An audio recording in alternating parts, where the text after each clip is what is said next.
Shalom, 1 menit bersama Alkitab. Matius 22 ayat 37. Namun sebelumnya kita akan membaca satu perikop supaya kita dapat memahami rangkaian ceritanya. Mulai ayat 34 sampai 40. 34. Ketika orang-orang Farisi mendengar bahwa Yesus telah membuat orang-orang Saduki itu bungkam, berkumpullah mereka. Dan seorang dari mereka, seorang ahli Taurat, bertanya untuk mencobai dia, "Guru, hukum manakah yang terutama dalam hukum Taurat?" Jawab Yesus kepadanya, "Kasihilah Tuhan Allahmu dengan segenap hatimu, dan dengan segenap jiwamu, dan dengan segenap akal budimu.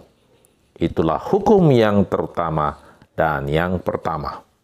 Dan hukum yang kedua, yang sama dengan itu ialah, kasihilah sesamamu manusia seperti dirimu sendiri.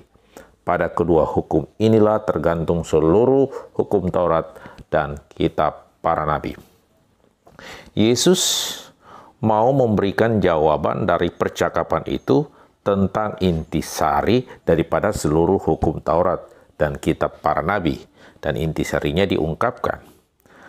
Kerinduan daripada orang-orang yang menurut hukum itu adalah bagaimana mereka menikmati surga. Sesungguhnya surga itu sudah dimulai di dalam jiwa ketika kita hidup di dunia ini. Surga itu dimulai ketika kita memahami tentang makna landasan ideal dari hukum tentang kasih. Kasih itu bukan tentang apa yang kita buat, tetapi kasih itu adalah apa yang Kristus buat di dalam hati kita, di dalam jiwa kita. Semakin kita memikirkan tentang surga, tentang Kristus, maka Kristus akan berkarya di dalam hidup kita secara otomatis.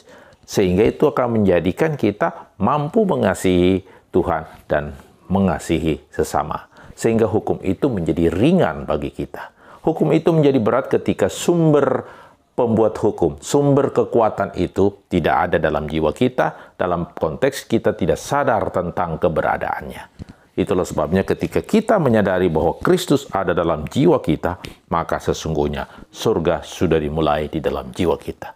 Terpujilah nama Tuhan Yesus Kristus yang telah memberikan jawaban yang hebat, yang sangat luar biasa kepada orang-orang Farisi dan orang-orang Saduki yang mendengar pada saat itu. Haleluya.